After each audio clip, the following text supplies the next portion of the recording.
He said that Jesus Christ has risen,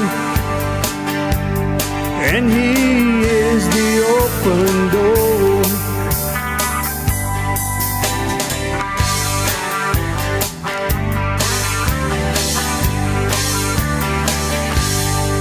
Well, how you doing, everyone? Welcome to this episode of the Cajun Conservative Show, where I talk about life, I talk about liberty, and talk about the pursuit of happiness. And yes, I show the world that us Cajuns do have intelligence. Hope you're having a good day. Ladies and gentlemen, you have to excuse me. I am licking my wounds. You might be saying, licking your wounds. What are you talking about? As you know, LSU is in the College World Series, and I am a diehard UL baseball fan. Unfortunately, the Raging Cajuns did not make it to Omaha this year, so I was licking my wounds at the beginning. But I've been watching LSU. LSU is by far my other favorite team in college, in the college rim. Love LSU, love UL. I like a lot of Louisiana teams. So if that's, bandwagon. No, I support Louisiana teams. I love Louisiana teams. But Friday night, oh my goodness, Saturday night, what a game. Went 11 innings, a walk-off home run. LSU got the first game, one of the best college baseball games I've ever seen. And this was also, I think, on the Thursday night with Wake Forest. That was an awesome game as well. But yesterday, LSU dropped the bomb. They dropped. I believe Florida scored 24 unanswered points. It was just last time I looked at it was 24-3. I turned it off when LSU was about to come up the bat, and it was horrible. But look, we have hope tonight. At the time of this recording, the College World Series is going to a Game 3. It will be done on Monday night. I will be recording, but I promise you, I will be looking at my phone. Because we have brothers just searching where we record and all that good stuff. But look, I was just like, And look, I play slow pitch softball, and I know it's not at the level of college baseball when you're in Omaha and you're in that championship game. It's not that high of a level, but I've been in games where nothing wants to go right. You throw a pitch and you think it's going to the right in the middle, and it goes to the left or the right. A sky ball, you're like, that's an easy catch, and somebody drops it. I've been part of them games, and it's heartbreaking when you work so hard and you have that you can't get that excellence to where you want it to be. But, hey, good luck to the LSU Tigers on there. And, look, if you listen to this after Monday, you already going to know who won and lost, who's going to be declared champions. Now, the last time this happened in college baseball where Florida and LSU played in a national championship, Florida came back and beat LSU, and they won their first national title. So, hey, let's hope. See, and look, the ironic thing about this, Florida is beating Louisiana at everything. In jobs, in growth, it is beating Louisiana in everything. I just hope they don't beat us in softball. I mean, not softball, baseball. We're just gonna have to wait and see what happens. But anyway, like I said, if you're listening past June 26th, you're gonna know who already won. If you're into baseball, I don't. A lot of my audience might not be into that. I don't know. So anyway, so let's continue on. We had a lot of things that happened this week, and one just thinking right off the top of my head is the submarine imploding, going to the Titanic site. It was the Titan owned by Ocean Gate. I want to start off. Please pray for the families. A lot of people was making memes, and I even call myself chuckling at a few of them. But ladies and gentlemen, this was a horrible event, and I didn't talk too much about it because the whole thing about this is heartbreaking, lady. It's really heartbreaking to, first off, these people paid a lot of money to go do that, and you're at a depth where the pressure is just so tight down there. And ladies and gentlemen, this is just horrible. This was a horrible incident. We did find out that unfortunately, the crew and the passengers that were going down there to see the Titanic passed away. They believe something. There was a breach somewhere, and with the oxygen levels and pressures and stuff, it just it was horrible. It was horrible. And just to start off, pray for them people. It was a real sad tragedy. And come to find, I think some of the grandchildren or great grandchildren of some passengers that were on the Titanic, that was her husband and stuff. Maybe this is why he had a fascination with the Titanic. And look, the Titanic is a very interesting story.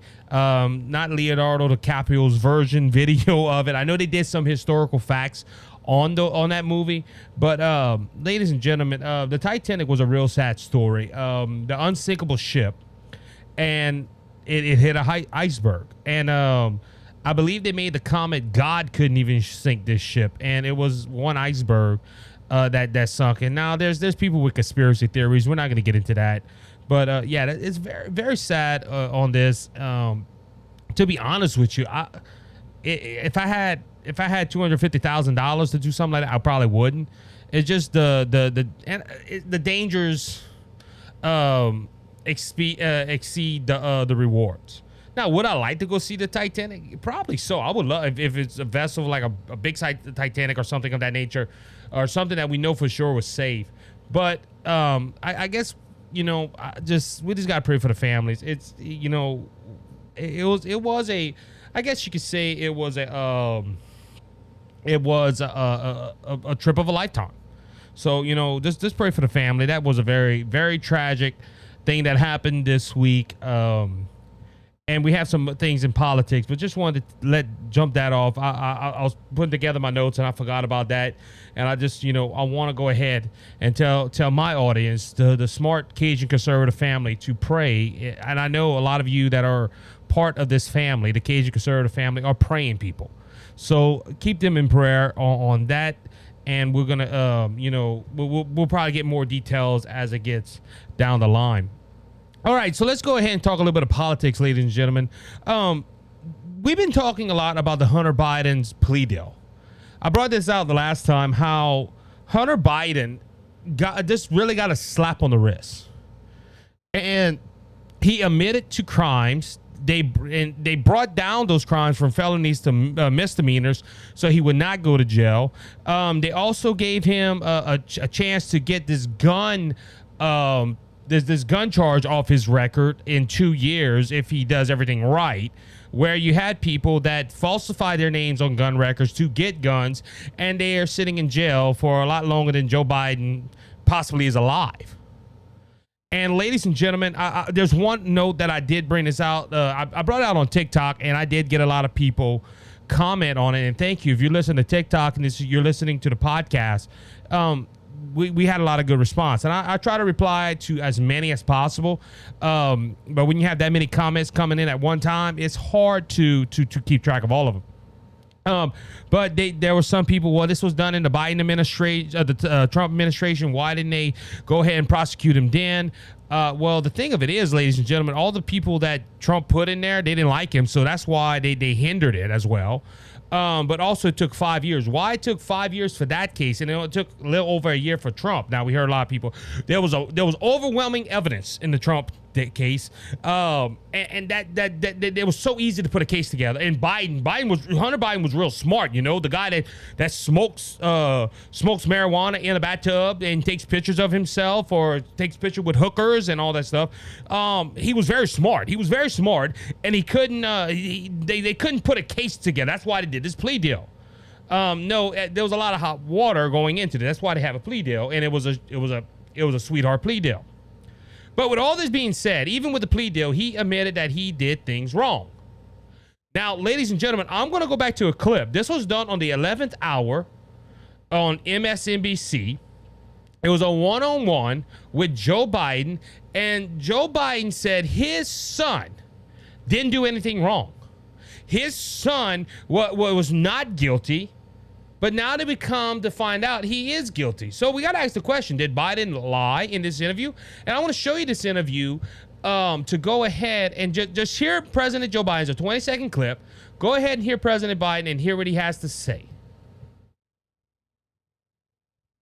Sir, there is something personal that's affecting you. Your son, while there's no ties to you, could be charged by your Department of Justice. How will that impact your presidency? First of all, my son's done nothing wrong. I trust him. I have faith in him. And it impacts my presidency by making me feel proud of him. So if you heard the clip right, President Biden said that his son, his beloved Hunter, didn't do anything wrong. Nothing whatsoever. He didn't do nothing wrong. He's proud of him, and it makes his presidency show that he's proud of him and all this stuff. Well, ladies and gentlemen, this is a conflict of what President Biden said, because Hunter Biden pleaded guilty, and he said that he went ahead and he did wrong. iPad cutting up right here. And it also goes to the point, President Biden, I believe, said that his son, he didn't have no dealings. He didn't know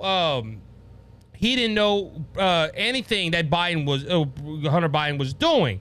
So after the plea deal, it came out on Thursday. Some documents were published, revealed that a IRS whistleblower testimony about the 2017 text message in which Hunter Biden allegedly told his Chinese business associates that he was sitting next to Joe Biden, and we would like to understand why the commitment made has not been fulfilled. The full text message allegedly reads, "I'm sitting here with my father and would like to understand why the commitment made has not been fulfilled. Tell the director that I would like to resolve this now before it gets out of hand." And now means tonight. And Z, if I get a call or text from anyone involved in this, other than you, Zing, or the chairman, I will make certain that between the man sitting next to me and every person he knows, and my ability to forever hold a grudge, that you will regret not following my directions. I am sitting here waiting for the call with my father. So Joe Biden has said, hey, Hunter Biden hasn't done nothing wrong. And, he's a good son. He's a good boy. I'm proud of him. Well, if you are the head of a mafia, you would be proud of Hunter Biden because he is doing his father's bidding. Now, this also comes on the heels of a document the FBI is holding from Congress, which now that he put this plea deal together, that Congress is hoping they can go ahead and get it.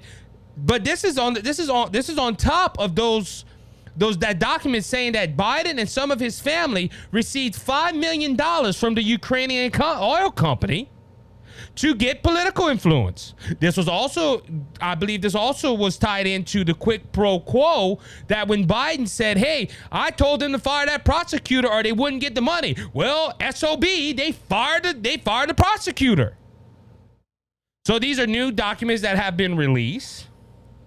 You have the White House that says they issued a response on Friday, which was June 23rd,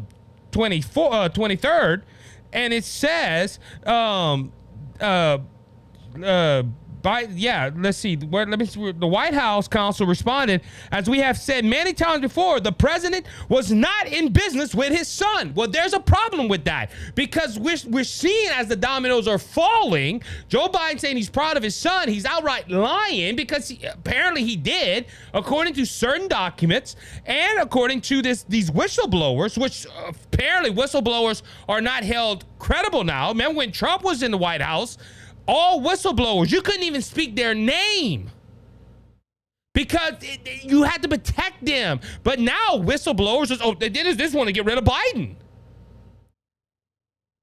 But according to these whistleblowers and these people that are coming out, it is saying a different story. Also, whistleblowers that came out. This is from the Daily Wire, because Merrick Garland has pushed back on this because one of the whistleblowers claim that the U.S. attorney who was appointed by Trump, let's get this out the way, David Weiss, was blocked from bringing charges against Hunter Biden last year, that he refused to delegate Weiss as a special counsel in the case. So now, because all these people that are going to be listening, everybody that's on the left, Isaac, this investigation started when Trump was in office.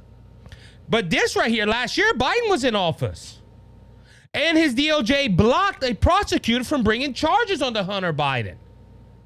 So there's two things that came out. A text message saying that Hunter Biden was using his daddy for political interests and was influencing his daddy to tell people, hey, don't get them money or don't give them something until I get something.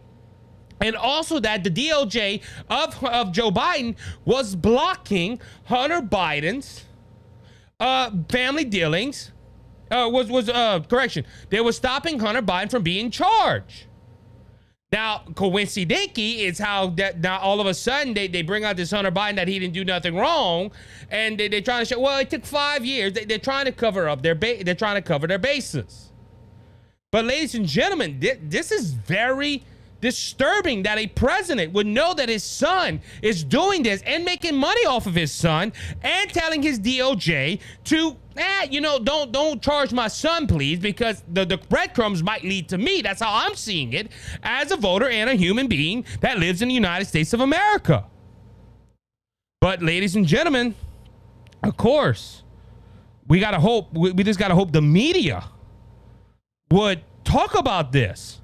And the media would expose the president and his son for the business dealings. Well, did that happen? No. According to Breitbart, ABC, CBS evening program ignored bombshell whistleblower claim of Hunter Biden's preferred treatment from the DOJ. ABC World Tonight and CBS Evening News on Thursday evening ignored the bombshell IRS whistleblower accusations that Hunter Biden received preferable treatment from the Justice Department regarding probe into tax violations.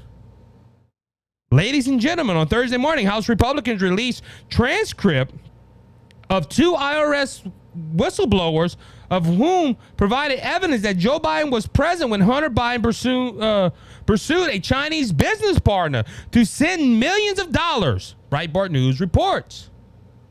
Ladies and gentlemen, look, I'm doing the job that CBS and ABC is supposed to do. But it's funny, I'm doing their job, but they're not doing theirs. They need to expose this president. Why they're not exposing the president of the United States? Because they like Joe Biden and they're part of the left. And God forbid we have a Republican, especially Donald Trump, that gets back into office.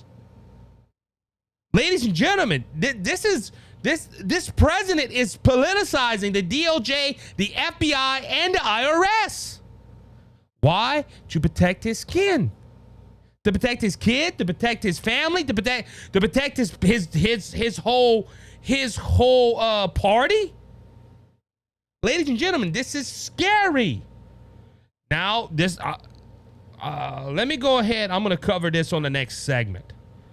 Because the House did move to delay an impeachment vote for Joe Biden. And we're going to get into that in a little bit.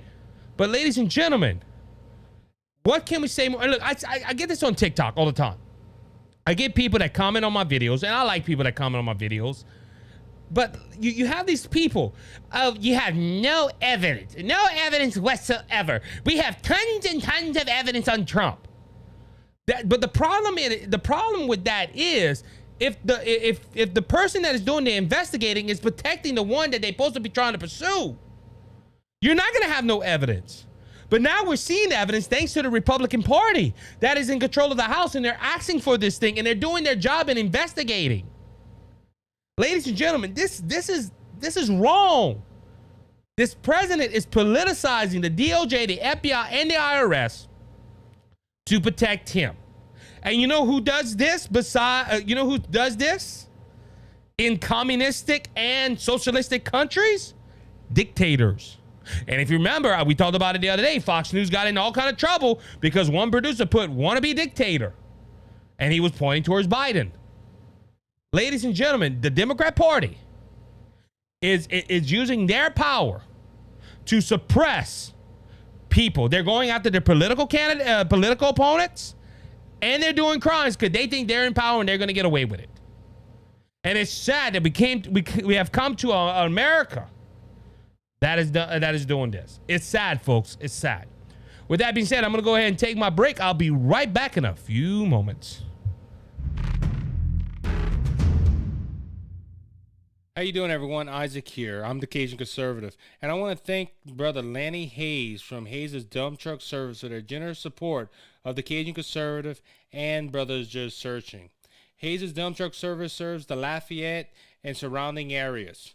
If you have any job that you need done, like cleanup or hauling material to your job site or your home, we haul limestone, we haul sand, we haul topsoil, any type of material you need. If you're in the Lafayette and surrounding areas, please call Brother Lanny Hayes at 337-852-8043. Remember, Hayes' Dump Truck Service, where Jesus is Lord of the company. Cleansed and made us whole. Not one hoof, not one soul. All right, everybody, welcome back to the second segment of the Cajun Conservative Show today. We're going to have Mike Francis on. He is running for Secretary of State here in the state of Louisiana. He's going to be on in the third segment. Please go ahead and take a listen to that. Also, the video, the interview video will be put on YouTube and Rumble. Just the interview, if you want to go ahead and watch that as well. So let's continue on what we were talking about in the first segment. Ladies and gentlemen, I think we've done a good job of pulling news articles and telling facts of what we assume is going on. We have whistleblowers that have come out and said that, look, we've seen this. We know the DOJ took it easy on Biden and Hunter Biden and all these people, but they're pushing to get Donald Trump out of the way because they're scared of Donald Trump. You have one person, and I'm planning on making a TikTok video on that where I've had somebody reply to me, say, "Oh, you mega cult." The thing of it is, I'm not a Donald Trump supporter, and I know there's some Donald Trump supporters that listen to this. I prefer Ron DeSantis. I don't have nothing against Trump. I already said Donald Trump is my number 2 candidate. I know some people that give me argument and say, "Well, Isaac, why don't you go after the one where everybody's going after him?" Okay, that is a good argument, but I feel there's some things about Donald Trump that I cannot agree with. Now, if it came down to the Trump and Biden, well, I vote for Donald Trump. There's no ifs and buts about it. I would do that. I'm not against that. I think that's how you should do. In the primaries, you vote for the one you think that it would be better, and you vote. And during the regular season, you swallow your pride and you go up. I can hold Trump to a lot of things. Trump and his supporters calling Ron DeSantis names when they don't need to. I heard a podcast the other day, and this guy and look, I listened to this little guy. He's young, but man, he backs up George Santos from Congress, and this man obviously lied. You can't do that. But he had him on an interview, and he was a Trump supporter. He had a Ron DeSantis supporter, and he had 2 undecided voters. And while he's introducing the Ron DeSantis supporters, he's calling Ron DeSantis all kind of names. You don't do that. I won't call a Trump supporter on this program and say Trump's this and Trump's that in front. If you can't win a debate without insulting the other person, you need to stop. I know I went on a rabbit trail with that, but anyway, but going back, saying like this, it's been proven through whistleblowers. Again, remember whistleblowers during the Trump administration were God sent. Oh, they were the prophets that came warn of the evil, bad Trump man that is coming forward and trying to destroy this country. You couldn't even mention a whistleblower's name. We're going to be talking about Adam Schiff in a little bit. Adam Schiff, remember when they were trying to get the identity of the whistleblower? Adam Schiff stopped them. We can't, because he's going to get in danger because Trump going to send his hitchmen out there and they're going to hurt him. That was the whole scheme. But now whistleblowers are like, just a whistleblower. Don't worry about them. That's how it's looking right here. So me saying all this brings out a point. The House did something the other day, and at the beginning of the presidency, I was like, no, we shouldn't use this as a political tool. But everything that we found out, everything that we see here, I think Marjorie Taylor Greene and a few other ones in Congress are doing the right thing to bring up impeachment for Joe Biden. This is not, I'm not saying this on a political I'm not trying to say, well, it's Joe Biden and they went ahead and try to impeach Trump, that we need to try to impeach Biden. No, if I would say that, or if I had them beliefs, I would be wrong because I'll be using that as a political fight. Well, they did it to our guy, let's do it to their guy. And impeachment was not about that. Impeachment should be for a president that has not fulfilled his role as president or is corrupt and doing things that all we see is socialistic dictators do. Now, the House on last Thursday delayed the effort to impeach President Biden, and the vote was 219 to 208. Ladies and gentlemen, they had some Republicans that joined on the Democrat side not to impeach Joe Biden. That's the only reason they got this legislation passed, to delay the effort. And ladies and gentlemen, what's sad? This is what's sad is they tried to impeach Donald Trump on two things that were not proven or unconstitutional. Ladies and gentlemen, remember the quid pro quo that they tried to impeach Biden on with Trump on with Ukraine. That failed, but he got impeached because he passed the House and it went to the Senate for trial. Same thing with the January 6th. Remember, they tried to impeach Donald Trump when he was out of office. It was unconstitutional. I disagree with Bill Cassidy. If me and Bill Cassidy would meet, I would show him the utmost respect, but I'll tell him, Mr. Senator, you were wrong. And now he can go ahead and argue why he wasn't. But ladies and gentlemen, Bill Cassidy said himself, this is unconstitutional, but I'm going to vote for it anyway. Ladies and gentlemen, the Democrats razor thin thresholds to impeach Donald Trump. But the Republicans, we need more evidence. How much more evidence you need? You have Hunter Biden saying, I'm sitting next to my dad. He's going to use his influence unless I get what I want. Isn't that a quick pro quo? You have Joe Biden himself sitting on a stage say, I told the Ukrainians they better fire that prosecutor or they're not going to get their money. Well, SOB, they got rid of the prosecutor. That's a quick pro quo. Ladies and gentlemen, this is how much more evidence you need. This president needs to go. I understand Kamala Harris is in the back of him. But it makes me want to throw up when I say this. I think Kamala Harris has more sense than Joe Biden right now. And ladies and gentlemen, look, and the hypocrisy of this, okay? Democrats are seeing what's going on with Hunter Biden. They seen the quick pro quos. They seen how he's using his daddy's name. But the first thing that comes out of their mouths, what about Jared Kushner? You getting $2 billion from the Saudis for oil stuff. They just put Kushner in jail. Well, what about Hunter Biden did the exact same thing. Hunter Biden did it. Oh, no, not Hunter. He's an angel. So if it's Trump's family, maximum punishment. The Biden family, hey, slap on the wrist, tell them to go home and to never do that again. And we don't live in a tutorial justice system. Come on, people. We need to wake up as Americans.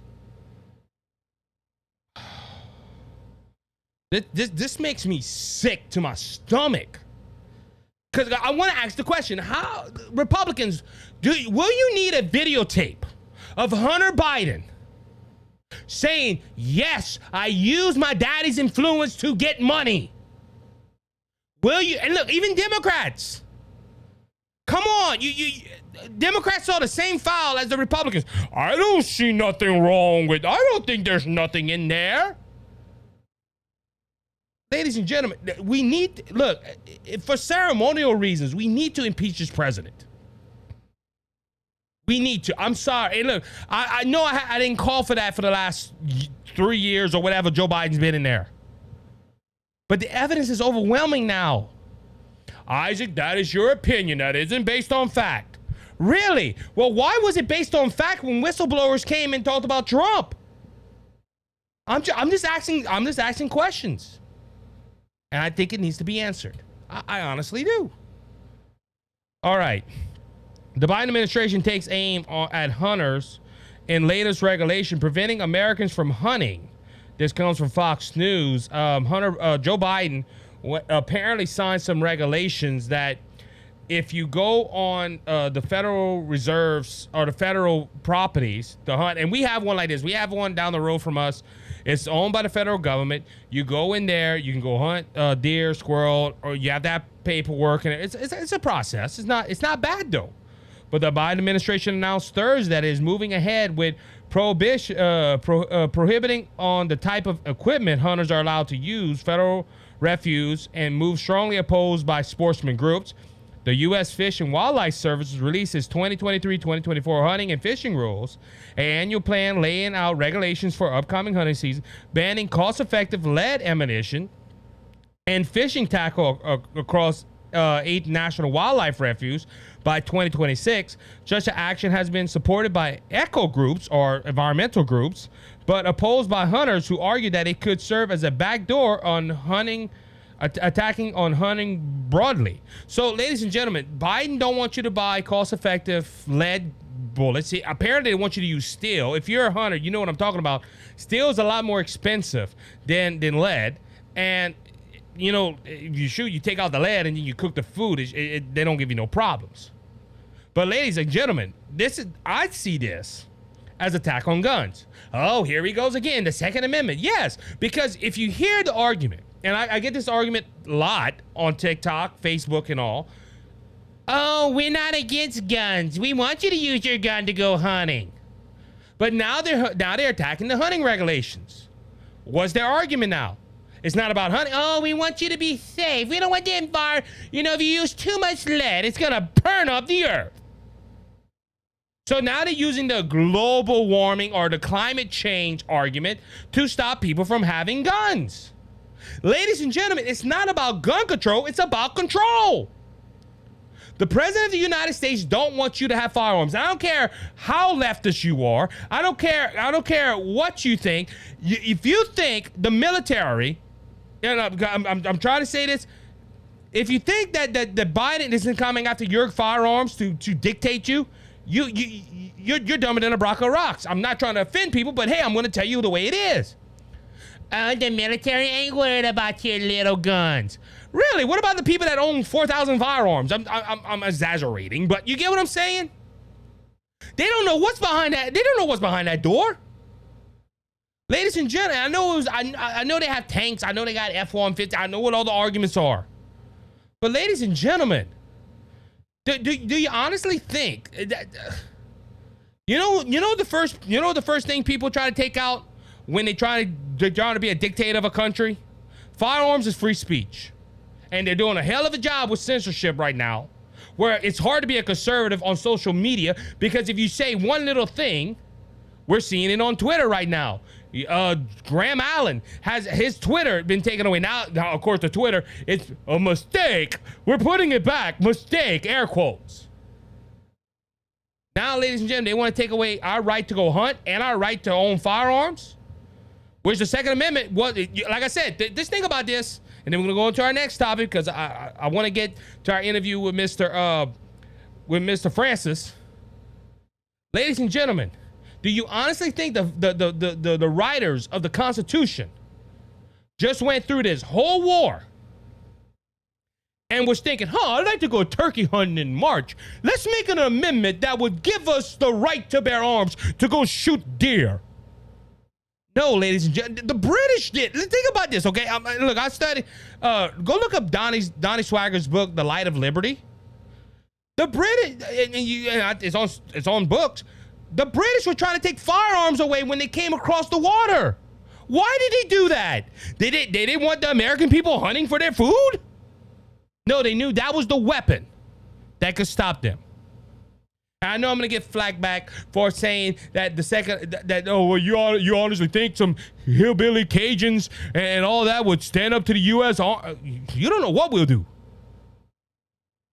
Ladies and gentlemen, the Second Amendment was to stop a tyrannical government, and that's why they're trying to stop they're trying to take away your firearms.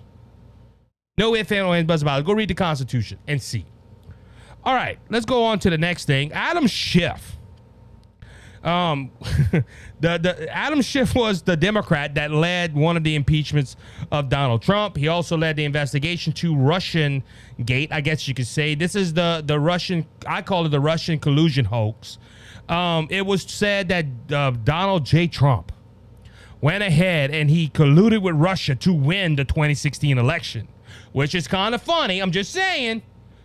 They could blame Russia for interfering with the election in 2016, but if certain conservatives say, hey, we think there was irregularities on the 2020 election, these are the same Democrats. These are the most secure elections in modern day history. Well, what's the difference in 4 years? I'm just asking. This is some questions I'm asking. Hey, but Adam Schiff, Wednesday, he was voted formally. The House formally rebuked him for playing up charges or crimes on bad behavior by Donald Trump are called multiple investigations into the former president. Now, when it was on party lines 213 to 209, Adam Schiff it was for misleading the American public for conducting becoming an election member of House Representatives. Democrats gathered on the floor and chatted, shame, shame, as the vote got underway. And ladies and gentlemen, let's stop right here for a second. I'm excited. Let me grab a taste of my root beer. Refreshing. All right. Shame, shame, shame. Weren't they stopping the order of government happening? Okay, remember, this is the definition of insurrection, stopping a government proceeding. With Democrats, this happened at the House, and it wasn't violent, thank goodness. But what about all the other statehood capitals, like in Tennessee, Oklahoma, Ohio, and all these, where you had radical activists go up there and stop the proceeding of government, but you have nobody being prosecuted for crimes of insurrection? That ain't the federal government. That is the state government. Well, and you never see Republicans. That to my knowledge, I could be wrong, but you never see Republicans go shame, shame, shame. But the reason Adam Schiff was given this censorship, he's one of three in the last decade to have this done, was because he said the Russian collusion was right, and that he thought he was right. Trump did wrong, and ladies and gentlemen, it wasn't true. None of it was true. Now, I'm going to show you a video of Adam Schiff on the House floor where he has no remorse of this, ladies and gentlemen. He has no remorse. He thinks he did everything right. He thinks he done everything good.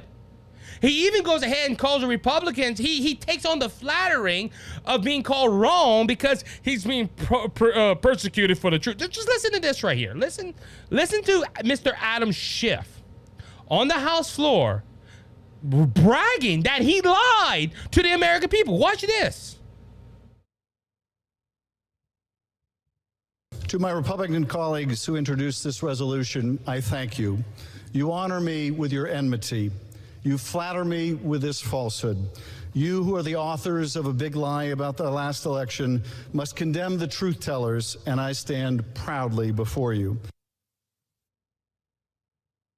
So listen to this, ladies and gentlemen. He stands proudly, and to the authors of the big lie. Okay, I can understand the 2020 election. I can understand the stuff that people might think about. But ladies and gentlemen, Robert Mueller himself, the special counsel, went ahead and said Trump did not collude with Russia. But this fool is standing on the House floor. Thank y'all. Thank y'all for giving me this badge of honor and a falsehood. You lied to the American people.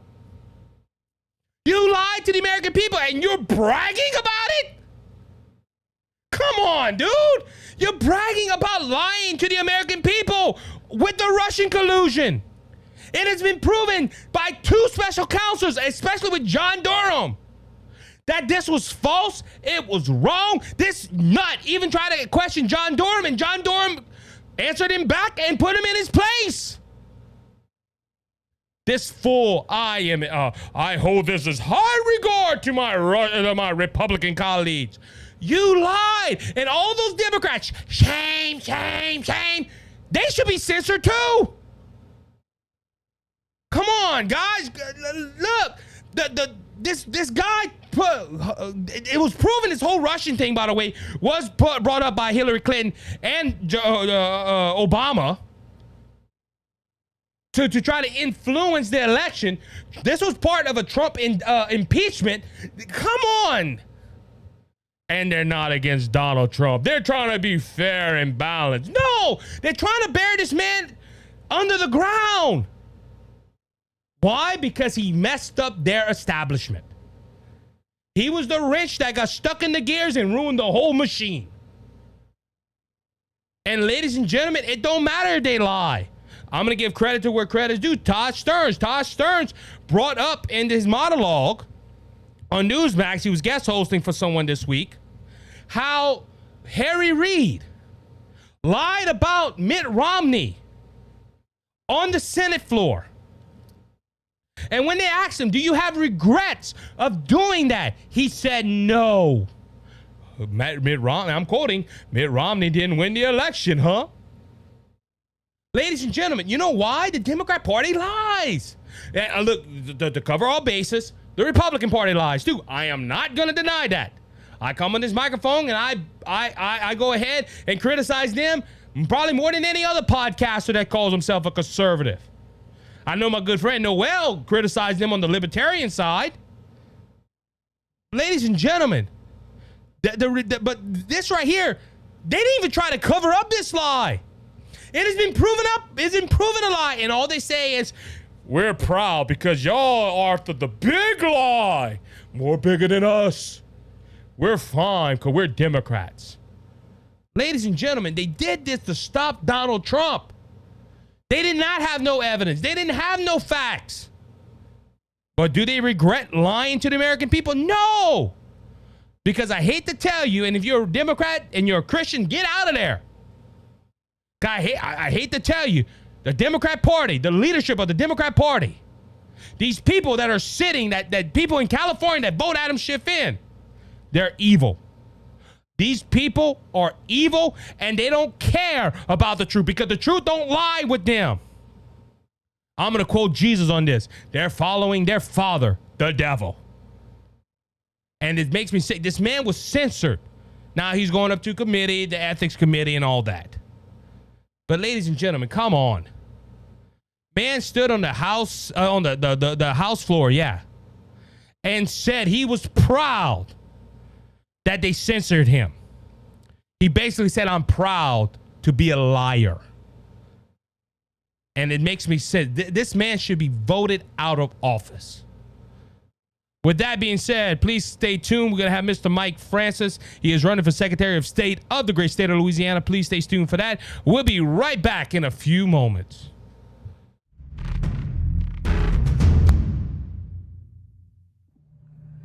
Cheers and good on you, boys and girls. My name is Scott Ford, and I have a show on Rumble. It's the Scott Ford Show, all one word. The Scott Ford Show, all one word, and it's on Rumble. I'd be very happy if you went ahead and subscribed. Like Isaac, I'm a true American-loving patriot. Thank you, Isaac. God bless. Enjoy your life. You're my peace of mind when this old world seems to get me down. How you doing, everybody? Welcome back to the third and final segment of the Cajun Conservative Show today, and I am excited to announce we have Mr. Mike Francis. He is a public service. He's part of the Public Service Commissioner, but he's also running for Secretary of State of the great state of Louisiana. Mr. Mike, welcome to the Cajun Conservative Show. How you doing, sir? Well, it's good to be here with you. I'm really anxious to do your program and appreciate what you do.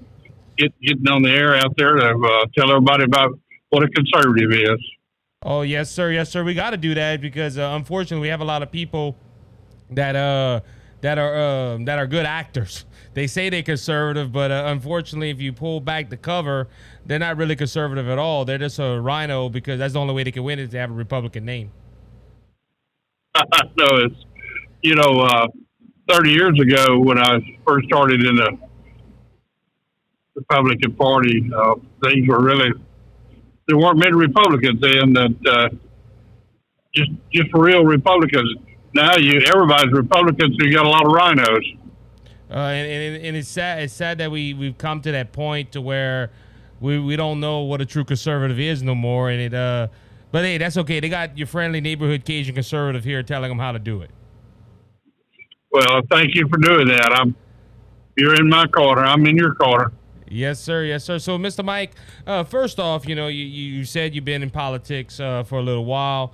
Why are you running for Secretary of State? Why you chose now to take the helm and to try to run for that particular office here in the state of Louisiana? Well, this all came about because of the threat of going back to paper ballots during the election. So there were some people in Louisiana thought that our elections were being stolen from us, and that we needed to go back to the paper ballot, something that we did back years ago. After I talked to some of the clerks in Ford and the registered voters, I came to find out another complete answer for that. None of them were in favor of the paper ballot. So I decided to get in the race and see if I could stand up against, a bad idea. And a few weeks after I got into the race, the Secretary of State decided he's going to get out. So he's not running for re-election. So it's an open seat. And my whole agenda is about a good, safe, fair election without any fraud. And we always have people trying to steal our votes. And I'm going to get in there and make sure we stop that. So with that being said, do you feel that elections in Louisiana really ain't up to par at where it could be at going further? Well, I'm from the real business world. We look at things real simple and straight, with not a lot of fancy words. What I would say is, if it's not broke, don't fix it. And Louisiana has one of the best election systems in America. Unlike some of the other states who have been accused of fraud and misdoing, Louisiana really hasn't had that kind of reputation. We really do pretty good with our elections. And I want to run to stop some of these ideas about going back to the what I call World War II politics and ways we do things with the paper ballot. So I'm gonna have an open mind and transparent. Listen to anyone's ideas about what they would think about changing the election. But I think we have a good system, and I want to just go in and look at it, see if I can't try to make it a little better. But if it's not broke, don't fix it. Yeah, and Mr. Kyle Ordwin, and we've had some people that disagreed with me. I feel Mr. Kyle has done the best of his ability. He was a pretty good Secretary of State. You hear stories of his conduct and other things like that, but like you said, you hear a lot of people say when they talk about elections that's the one of the things they're worried about is the vote. And there's a lot of people that say, well, look, we haven't done it right in the last couple of years. One of your opponents goes on the road and they show demonstrations of how, in their view, that votes could be switched and all that stuff. And they're advocating for paper ballots. I think Kyle has done a good job going. Your predecessor did pretty well, and like you said, a lot of experts say we have a good voting system here in Louisiana. Well, and I agree. There's an organization called the Heritage Foundation that kind of evaluates each one of the states and how they get the vote out. A lot of people don't realize that each state votes differently. Some of these states that we've been seriously accused of fraud, they've taken several days to get the vote count in. Louisiana, usually we have our numbers in by midnight, and there's no real proof anywhere that we have a failed system and we have a problem with our vote. So also now I got a question on that, because there is a lot of people that are worried, because we've had national spotlights on a few of our elections in the last couple of years, and just not Louisiana, but also all over the nation. Are you hearing concerns when you talk to people about how can we make sure our vote is secure, the most secure thing ever in this in this upcoming election? Because we do have a big election. We have a governor's election. We have your race. We have a lieutenant governor. We have a lot of big races coming up. How do you resecure the citizens of Louisiana that we're not going to get mixed up in all this, oh, our vote it's not going to count, or our vote is not secure?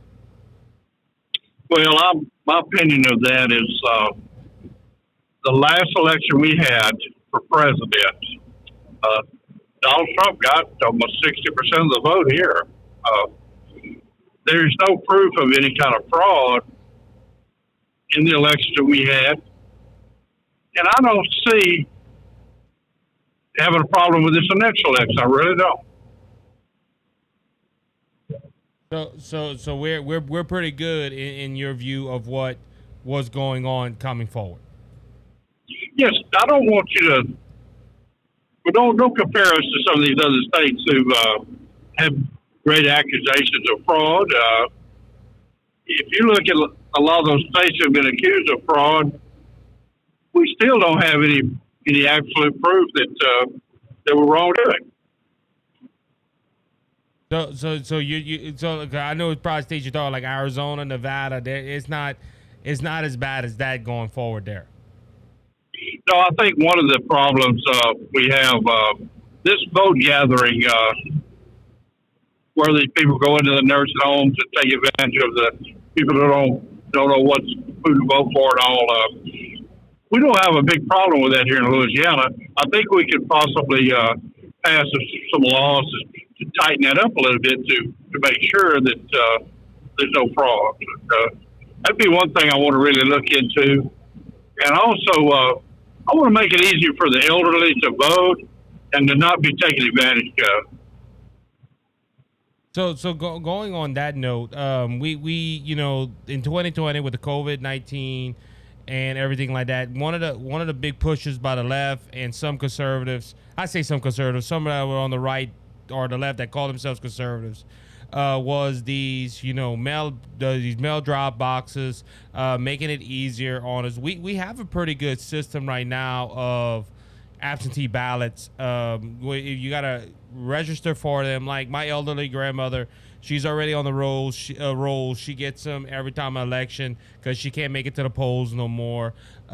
You said you want to try to make it easier for the elderly. How do you make it more easier than them getting ballots and mailing them back in? Well, I want to tell you this, as a leader and one who would try to make things better, I'm going to get with the register of voters and those people who work in the polls along with the clerks of court. And I'm going to ask them. They're the ones who count the vote, who do the work. Ask them what are good ideas that they may want to have the legislature pass laws to make it better. So I'm not going to sit here as a know-it-all politician and tell you, some fancy words of what we need to do to change things. I think we all know that there may be some ways that we could to make it a little easier for our elderly. Awesome. So, Mr. Francis, we Secretary of State, their primary duty is the elections and making sure that everything runs smoothly on election day and all that stuff. But the Secretary of State's office is just not that, correct? It's a wide range of other duties at the Capitol, just not watching the election cycles. And to educate our audience a little bit, what is the other duties of the Secretary of State besides election duties? Well, a simple thing. if anyone's gotten married here lately, they've had to go get their marriage license. But one of the things that a lot of people don't understand is all of our corporations that have to file corporate papers. That's a big part of what the Secretary of State's office does is keeping up with all of the license, all of the filings of new corporations, and you're dealing with a lot of the attorneys and CPAs that do the work of the corporation. I had a small business, and I had to deal with them also. And let me go back to the Secretary of State is the chief elections officer, but he does not carry out the elections. The elections are carried out locally in each parish, each precinct. Those are the folks who are really the ones who get the work done, and with the help and the guidance of the Secretary of State to make the final say, gather the final numbers, and turn the numbers into the public. Yeah, it mimics the national scale where the states select their candidate for president or whatnot, and they just the federal government don't have control over the elections. It is the states, and then it goes to the results of the national election. Same thing with us, as we go ahead and our local clerk of court holds the election. They send them to your office, and you get the numbers and let us know who won or who lost. Right. It's let's say how to put that simple. It's if you want to think about we hear sometimes states' rights or local rights or government begins at home. The local school board controls, the local schools. In Louisiana, and I got to guess this is right in all states, the Secretary of State doesn't make the law or the rules we go by. That is, any law change we have is going to have to be decided by the state legislature. They'll pass the laws and enact it.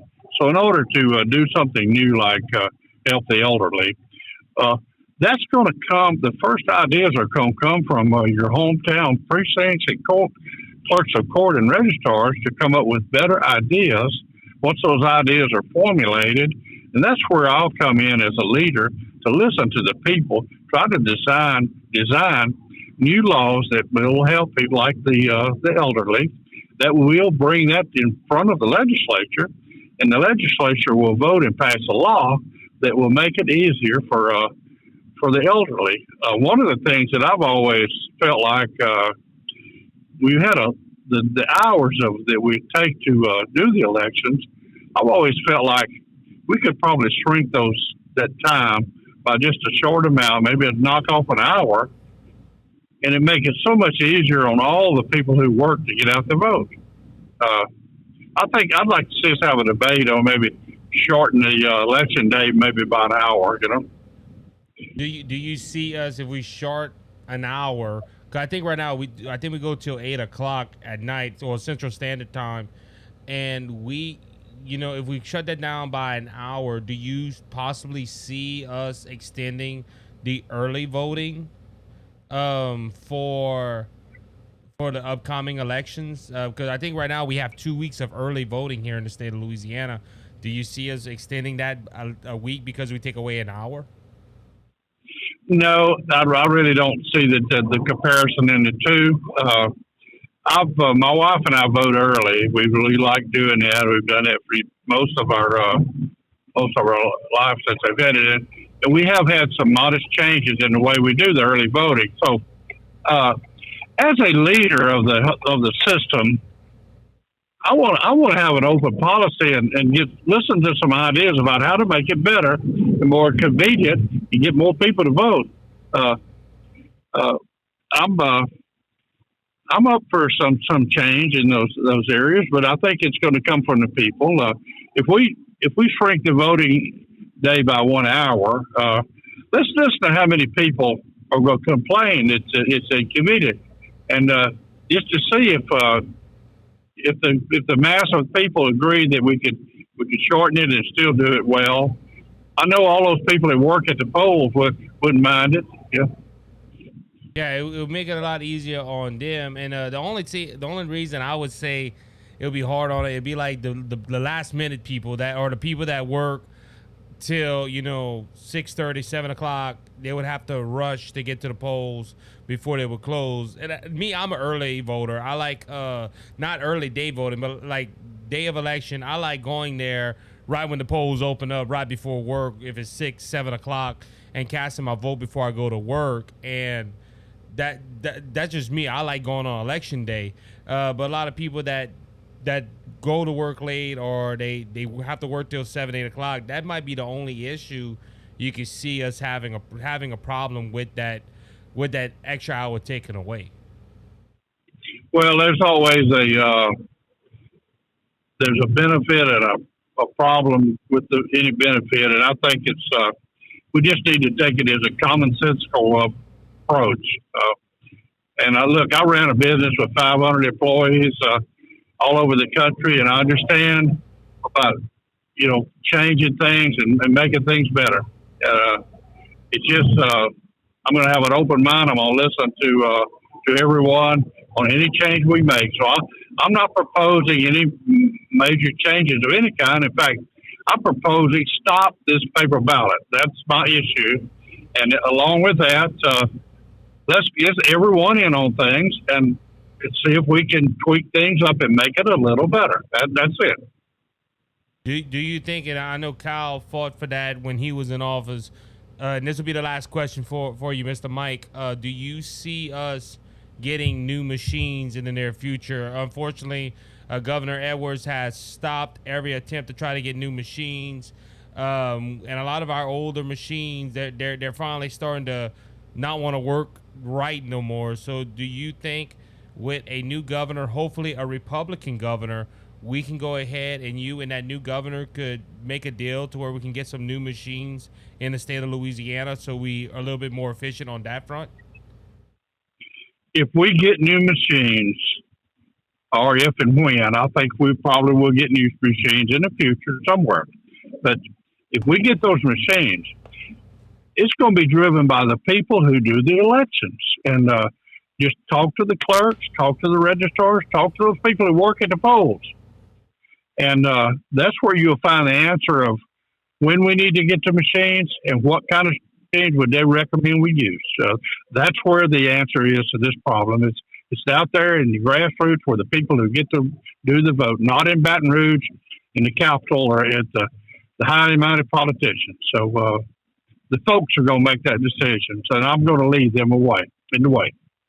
Sounds good, Mr. Mike. Mr. Mike, before you roll off, go ahead and tell people where they can find your campaign pages, and if they have any questions for you, where they can reach out to you on, and how what would you tell a voter that is undecided about you voting for you in the next election?